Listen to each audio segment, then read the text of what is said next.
Incluída desde o ano passado na classificação das doenças da Organização Mundial da Saúde, a síndrome de burnout ou esgotamento profissional é um distúrbio emocional que provoca uma série de complicações para a saúde e pode ser facilmente confundido com ansiedade e depressão.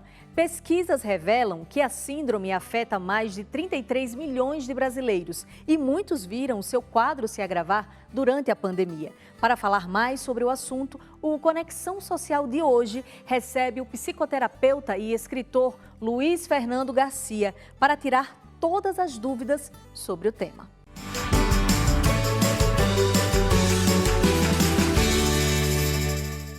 Olá, Renata, tudo bem? Seja bem-vinda de volta ao nosso programa, a gente já estava com saudade de você. E o quadro Conexão Social dessa semana traz um assunto extremamente importante.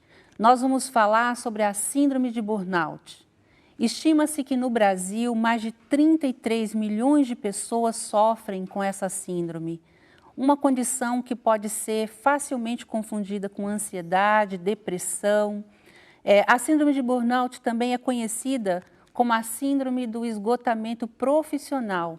É uma doença que tem como a principal causa o excesso de trabalho. E para falar sobre esse tema, nós temos a honra de receber aqui hoje no nosso programa o psicoterapeuta e escritor Dr. Luiz Fernando Garcia. Doutor, seja muito bem-vindo, é uma honra receber o senhor hoje aqui. Obrigado pelo convite, Eunice, a todos os telespectadores. Estamos aqui para contribuir com essa onda que desde 1920 só não tinha nome, mas já era percebida. Então a gente vem sofrendo uma exigência muito grande, por isso esses números horrorosos, tanto dos distúrbios de humor quanto da própria burnout. Hoje nós vamos poder ficar sabendo mais, o senhor vai poder compartilhar com a gente aqui informação e a gente ajudar as pessoas que estão em casa. Acho que esse é um momento muito importante e a gente quis trazer esse tema justamente para contribuir com as pessoas, viu? Obrigada de ter vindo. Obrigado a vocês. E eu queria já começar perguntando para o senhor falar exatamente o que é a síndrome de burnout. Para quem não sabe, né, a gente explica o que é essa doença. É uma doença, é uma síndrome, como é que a gente chamaria? Se ela adoece, a gente sempre precisa considerar como uma doença. No mundo acadêmico, no mundo dos psis, ela é chamada de uma psicopatologia. E só foi reconhecida agora em 2019 pela Organização Mundial da Saúde. Então não se tinha muito a classificação se é uma síndrome ou se era uma psicopatologia. Se usa síndrome porque ela sempre aparece com um conjunto de sintomas. Ela não aparece um sintoma só. Então, quando a gente usa síndrome, quer dizer um leque de coisas que, notoriamente, que apresentam coisas que fica fácil ver, se é ou não é. E é muito confundida porque alguns sintomas se assemelham à depressão, ao início do estresse. Então, muita coisa para a gente começar a pensar é a partir desse nome, burnout. Se a gente for para a tradução, ela vai dizer a queima interna. Na realidade, é a queima por exaustão. Eu costumo brincar com um paciente que está passando agora por essa dificuldade, que é como se a gente colocasse um T, aqueles T's de tomada, e colocasse outro T e colocasse todos os aparelhos domésticos ligados nele. Sobrecarga. Isso, e essa sobrecarga, a gente pode brincar de pensar, os aparelhos vão puxar a energia que é o nosso aparelho, o nosso organismo, e não vai ter suficiente energia para que o indivíduo dê conta e continue. Então dá o curto. Então aquilo explode e essa queima acontece com uma natureza chamada estafa. Então, por isso, não é só um problema emocional, é um problema orgânico. O indivíduo vai perdendo condições do corpo continuar funcionando. Isso vai desenvolvendo uma série de sintomas. Então, respondendo a tua primeira pergunta, é uma síndrome, porque é um conjunto de sintomas que vem junto. É uma psicopatologia, porque adoece. E agora tem nome e foi classificada. Quais são os primeiros sintomas? Porque eu imagino que a pessoa que está assistindo agora, ela vai começar a se identificar, porque Você vai falar de alguns sintomas que a pessoa vai começar a ficar meio alerta. Será que sou eu? E às vezes ela está tratando, né? Por exemplo, ela está tratando alguns sintomas que ela não sabe a causa verdadeira. Então, começa a falar dos sintomas. Como é uma síndrome, como eu disse, sempre a gente vai ter que avaliar 7 ou mais deles presentes. Então, imagine que vai falhando a fisiologia. Então, a primeira coisa é um estresse crônico, ele vai ter todo o tempo uma cronicidade, uma repetição de um tipo de energia que ele já não está mais dando conta. Então, ele começa a ficar nervoso, irritado demais, dói a cabeça, tontura, problemas gástricos, desde úlcera até piriris, né? Até diarreias e etc. Dores no corpo em pontos crônicos que começam a se aumentar. Em determinados momentos, ao perder a atenção, ele começa a ter pequenos flashes de apagão, porque não vai mais funcionando. E ele entra com um quadro de sintomas muito parecido com a depressão. A autoestima começa a se rebaixar, porque ele se cobra muito.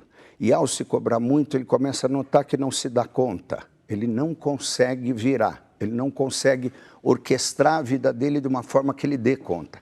Então vem uma sensação de baixa autoestima, uma sensação de incapacidade. Ele começa a ter uma fragilidade emocional que, como as pessoas que não sabem, o ambiente que promove isso é um ambiente muito competitivo, excede os padrões. E o indivíduo entra numa roda e ele é cercado de pessoas que podem começar a notar coisas. Então ele se isola e esse isolamento vai trazer uma baixa produção de dopamina. Então ele vai começar a ter alguns tipos de problemas relacionados ao humor. Então vai perder a vontade em alguns momentos, por isso que se assemelha muito à depressão. Psicologicamente a gente tem que pensar, todos nós somos produtos de alguma coisa. E esse produto está lá atrás, né? Para aquele tal do Freud, de 0 a 2 anos, que é a nossa primeira infância, e a segunda infância, de 2 a 7, existem 4 tipos de mãe. Uma mãe mais maternal, amorosa, que constrói pessoas com muita autoestima. Eu costumo dizer que a gasolina azul, uma gasolina potente, o indivíduo não tem dúvida que consegue. Um tipo de mãe que é a mãe funcional, não deixa faltar nada, é uma mãe meio administrativa. E essa mãe gera como produto um adulto que é capaz de ter autocuidado. É um adulto que consegue se orquestrar. Uma terceira mãe, que é a mãe de extensão. Ela cria o filho para todo mundo ver que ela foi uma boa mãe, o filho tendo sucesso, a mãe tem como se fosse um troféu. E a quarta mãe, que é uma mãe exigente e pouco carinhosa. Então, esse tipo de mãe, ou figuras maternas substitutas, pode ser uma avó, pode ser, não deu afeto e carinho, deu o amor através da cobrança. Então, o indivíduo tem um juiz interno que exige dele pegar tudo, dar conta, por isso queima, dá o curto. E a síndrome de burnout, a gente podia pensar como se fosse um amigo que aparece dizendo, eu vou te ajudar para te dizer, você não está aguentando. E aí vai lá e puf, no T, e dá o curto-circuito. Então, como é que ele começa a notar que começa a aparecer? 5 desses sintomas que eu disse, do nervosismo a problemas corporais, a falta, um tipo de tristeza e frustração, como você disse, e uma sensação todo o tempo que ele não pode e não consegue. Problemas orgânicos de natureza, síndromes metabólicas, desde o colesterol, desde a diabetes, e também a pressão é alta. Então, a pressão alta passa a ser uma variável que discrimina, que vai dizer não é depressão e não é só estresse. Então, esse conjunto de sintomas, se ele tiver 5 aparecendo com recorrência, todo dia ele sente.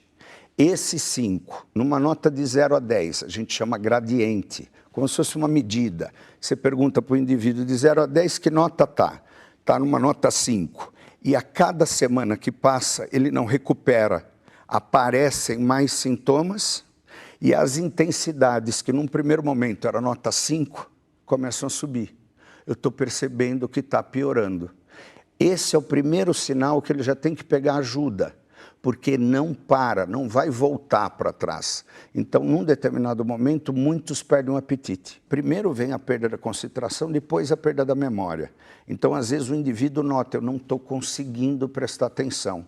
Só que isso, porque o telespectador que está ouvindo a gente, e eu acho, a gente tem que observar que é uma recorrência, acontece todo dia, e um conjunto de 5 a 7. E vai piorando. E vai piorando. Ele não se reverte. Então, como é que a gente diagnostica? Não reverte a intensidade do sintoma. Então, 1 semana, 2 semanas, ele tentou descansar. Ele está indo, e daqui a pouco o curto-circuito vai acontecer. Sim, e tem as profissões, né? Existem profissões que são mais propícias. Quais são elas, doutor? Eu atendo alguns e queria te dizer, muito predominante na minha experiência, são os profissionais liberais e cargos de alta liderança sem um equipamento no sentido de pessoas, recursos e etc. Então é muito comum, profissionais liberais, ambientes de muita competição e exigência, alta liderança, que não possui times, apoios. E aí eu vou te dizer uma coisa que eu prestei atenção ano passado com um cliente. Muitas vezes existe um boicote dentro das organizações que começa a se colocar uma pressão, uma espécie de bullying, para punir um tipo de diretor, um tipo de líder. Então, vão tirando gente da equipe. E o indivíduo, para continuar honrando e corresponder e não entrar nessa armadilha, ele começa a ficar sem dormir, aumento da demanda, começa a tomar analgésico por conta das dores, começa a comer mal, começam os problemas gástricos. Não tem tempo mais para lazer, né? Nem para se cuidar. Para nada, e porque faltou autocuidado de mãe. O indivíduo não tem, na mente inconsciente dele, ele não tem a capacidade de orquestrar a agenda, ele lota. E a gente sabe, mexe com o mundo corporativo, às vezes são só 3 coisas determinantes num dia. Determinantes, você não pode deixar de acontecer. Mas o cara, para mostrar serviço, ele vai se entupindo ou realmente não tem uma equipe favorável, ele não tem recurso. Então ele entra nessa roda viva, má alimentação, excesso de trabalho, pouco sono, pouco tempo para ele e desgasta os vínculos afetivos. Doutor Fernando, nossa equipe preparou uma reportagem especial que conta a história de uma pedagoga que viveu exatamente todo esse drama.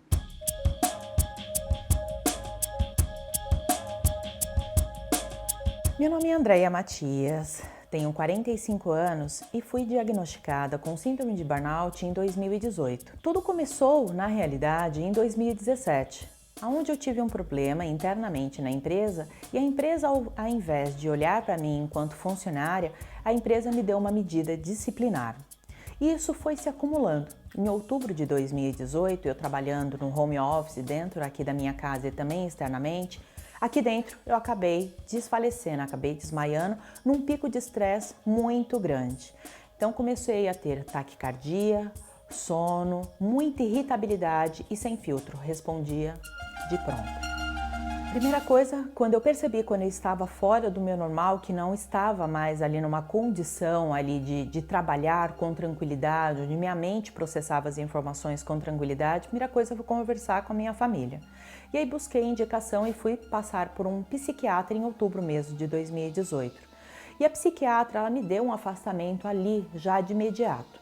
Eu, por medo de ser mandada embora e entregar esse atestado para a companhia, eu guardei esse atestado, retornei para o trabalho e pedi para a empresa me dar férias. Retornei de férias entre Natal e Ano Novo.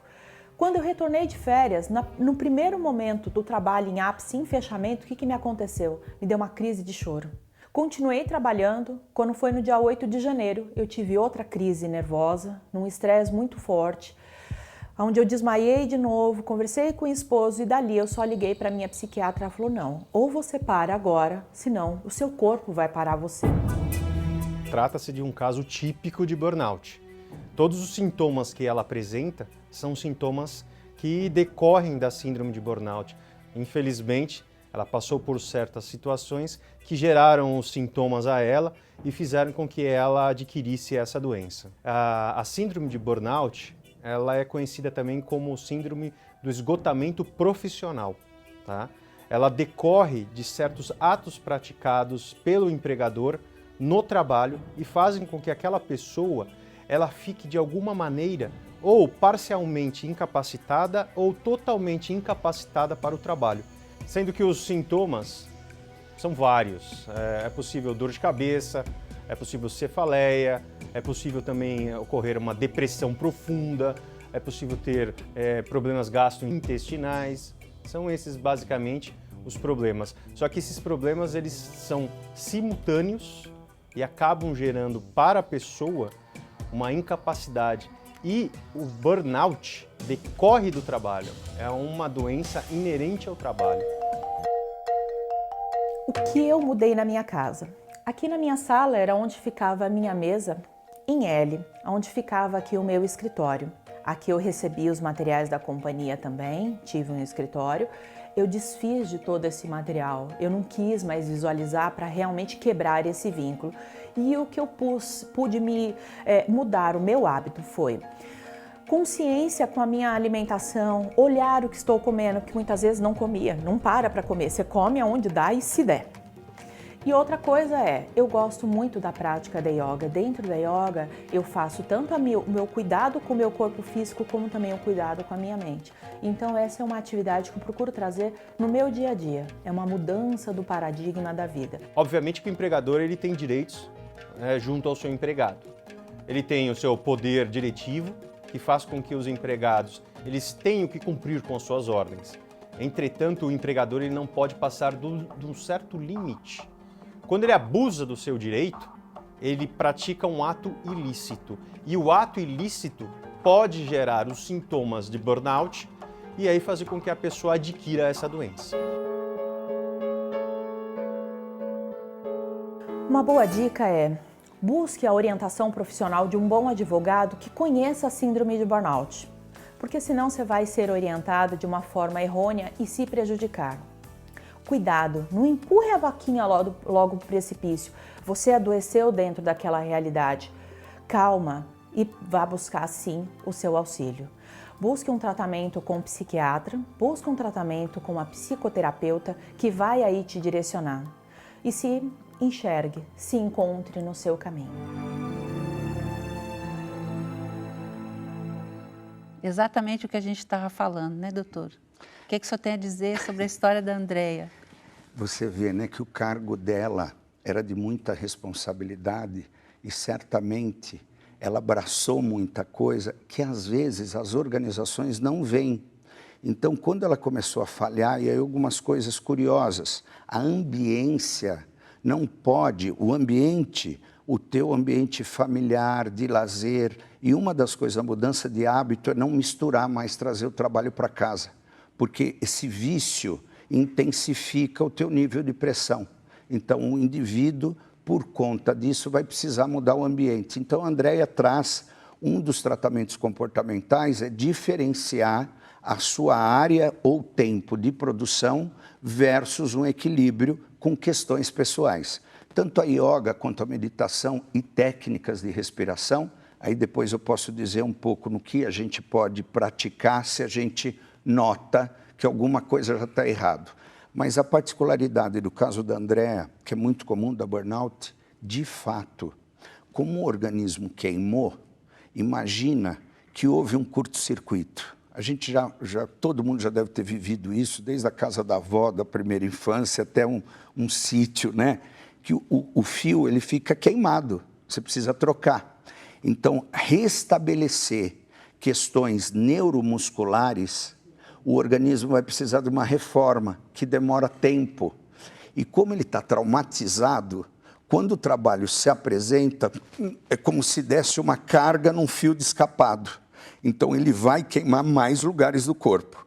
Então, não dá para tratar burnout dependendo do nível.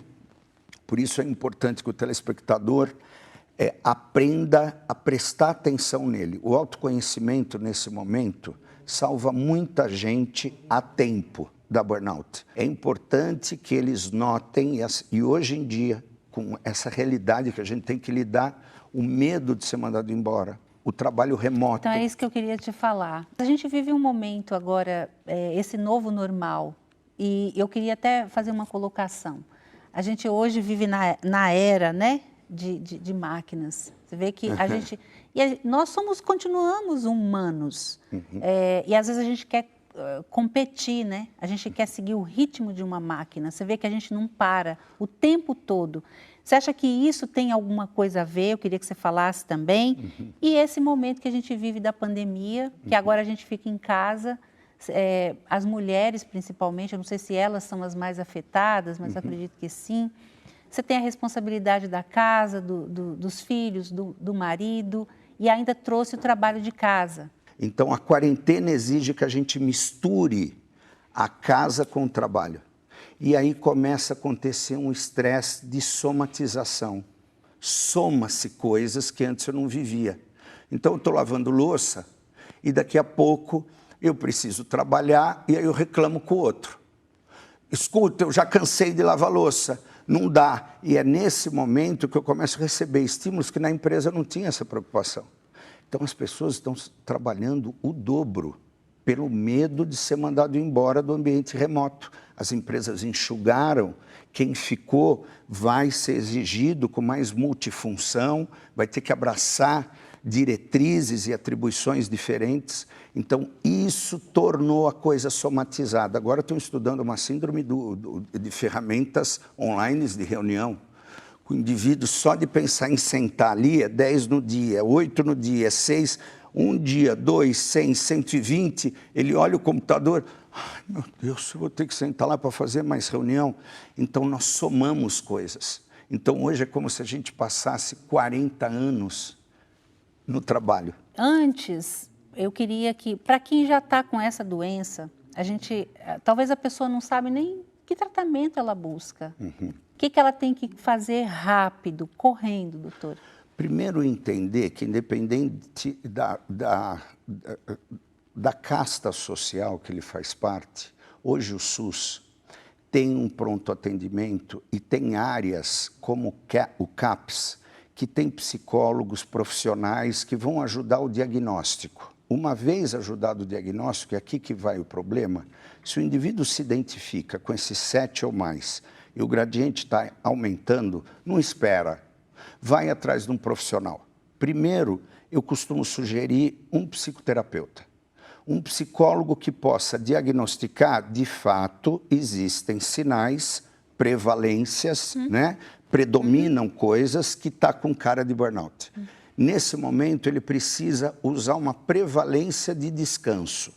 Se eu tenho 7 dias, 2 dias é o esperado, 5 de produção. Se eu tenho 6 dias, ficou um só. Se eu tenho 7 e não tem nenhum, não dá. Então eu vou ter que alterar a minha carga de trabalho. Isso quem vai ajudar, a gente como psicanalista, como psicólogo, psicoterapeuta, tem um determinado momento que a gente diz o terceiro é terapêutico. Um amigo da família que venha conversar com um casal em desgaste, já alivia a pressão. Sempre o terceiro é terapêutico. Um pastor, um religioso, um mentor, um amigo próximo. Então, ir até as pessoas mais próximas, se queixar. Então, busquem um profissional da área da saúde, em especial psicólogos, porque às vezes os médicos, com a profusão de atendimento, vão receitar muito rapidamente um ansiolítico ou um antidepressivo, onde pode não ter uma depressão.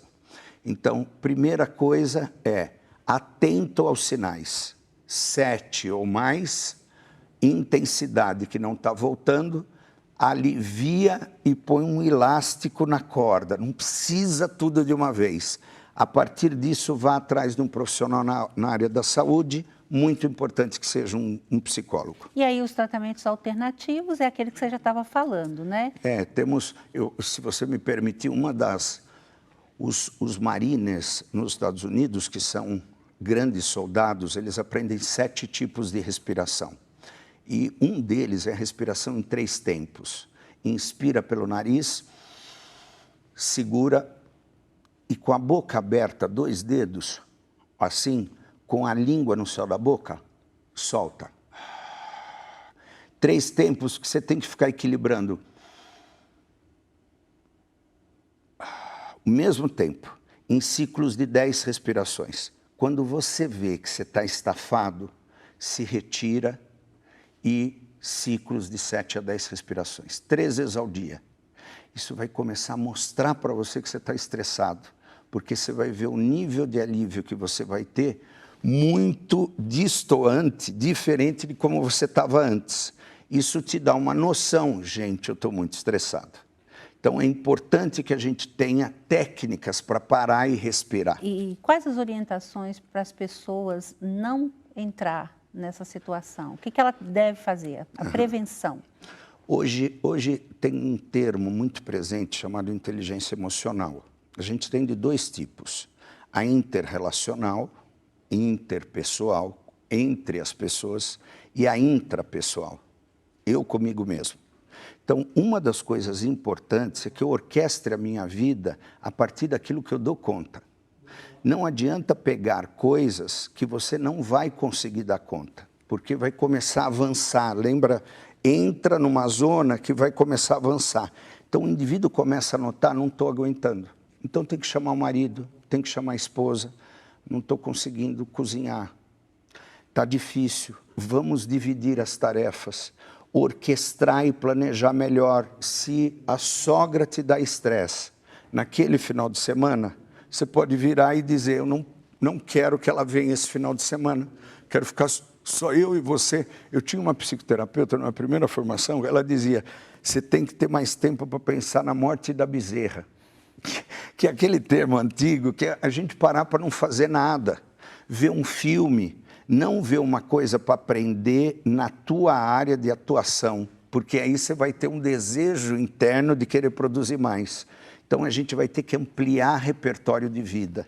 Então percebam vocês, uma perna formigando, uma mão, um olho que está batendo aleatoriamente, uma falta de ar, a pressão alta, que é uma das predominâncias da síndrome. Então, a gente tem que cuidar do que é mais importante para nós. Sim. Porque se ele ir embora, ele não vai conseguir cuidar de ninguém. Sim. Então, é importante pensar, a gente tem a obrigação de cuidar desse oráculo interno, desse templo que é a gente, com alimentação, hidratação, respiração, esporte, espaço para respirar, não aumente demandas. Isso pode ajudar algumas pessoas que estão na iminência da síndrome de burnout.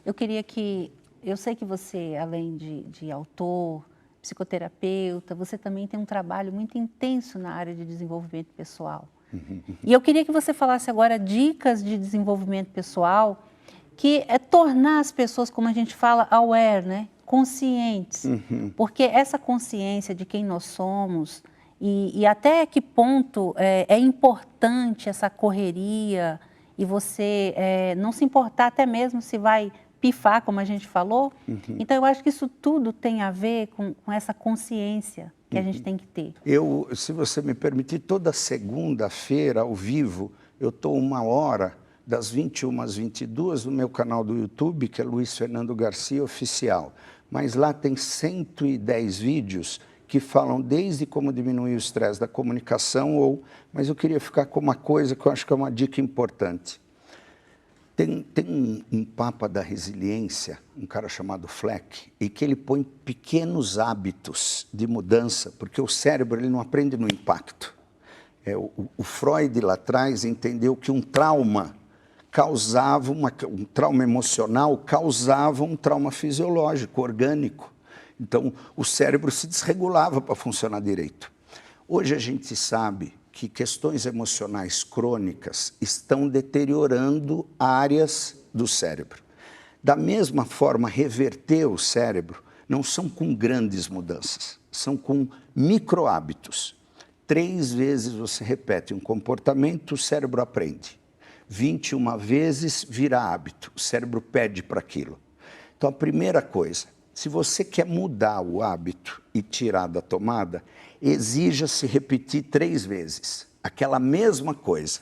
Caminhar eu vou conseguir caminhar 3 vezes a semana. Igual um alcoólico, você deve um dia a mais, um dia a mais. Então, fez o primeiro, agora eu vou para o segundo. Não fica pensando que tem 3 vezes. Então, sempre buscar o número 3, mas primeiro salvar a primeira caminhada. Depois você pensa a segunda. A outra coisa, o Fleck ele traz um exercício ao final do dia, você escrever, porque as sinapses, os nossos pensamentos, cabe tudo. Cabe trocar carro, cabe ir para Disney, cabe abrir instituto, cabe trabalhar 18 horas. Na realidade, quando a gente materializa essa ideia num papel, quando a gente usa essa área do cérebro chamado córtex pré-frontal, a gente desativa a amígdala central no cérebro, que fica mandando cortisol. Então, em alguns momentos no final do dia, todo dia, se você colocar 3 coisas que você fez bem feito e escrever, e 3 coisas que você não quer mais fazer, que te fez mal, sem que tu perceba, você começa a dirigir atuações muito sutilmente. Ai, não vou mais pegar isso aqui, porque ó, de novo eu estou pegando. Então você aumenta a sua autoconsciência. E uma sugestão muito prática, planeje. Planeje a semana, não é o mês. Não é por meta, é pegar por segunda, terça, quarta, montar uma tabelinha, dividir no meio, manhã e tarde, dividir a manhã em 2, e sempre o cérebro gosta de 3 ações específicas, até 3. 3 na próxima 1 hora, 3, um checklist e aprender a priorizar com asterisco, técnicas de planejamento prévio, registro noturno do que foi bom e do que foi ruim. E a caminhada, se eu salvar 3 vezes e depois salvar 21, sem se preocupar com o número 21, vou até a hora do almoço, depois vou até a hora do jantar, já é o suficiente para os micro-hábitos começarem a aparecer e uma autoconsciência começa a dirigir escolhas. Muito bacana.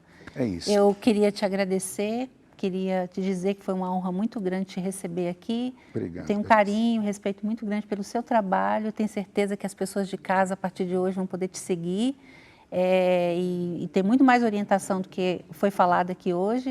Muito obrigada e volte mais vezes, viu? Obrigado a você e conte comigo. Obrigado a todos os telespectadores, tá bom? E queria convidar todo mundo para me seguir nessa mídia que a gente não escapa dela, que é o Instagram, Nando Garcia Oficial. Lá tem na bio, é só clicar que vai direto para os canais onde tem vídeos instrutivos, inclusive para aliviar o estresse. Muito obrigada, Eunice. Realmente, cuidar da nossa saúde mental é importantíssimo. Bora ficar sempre em alerta aos sinais. Saúde sempre, gente, em primeiro lugar. É importante lembrar, trabalhar é bom para a saúde mental, mas um ambiente de trabalho negativo pode levar a sérios problemas de saúde. Fica aí o alerta, tá bom?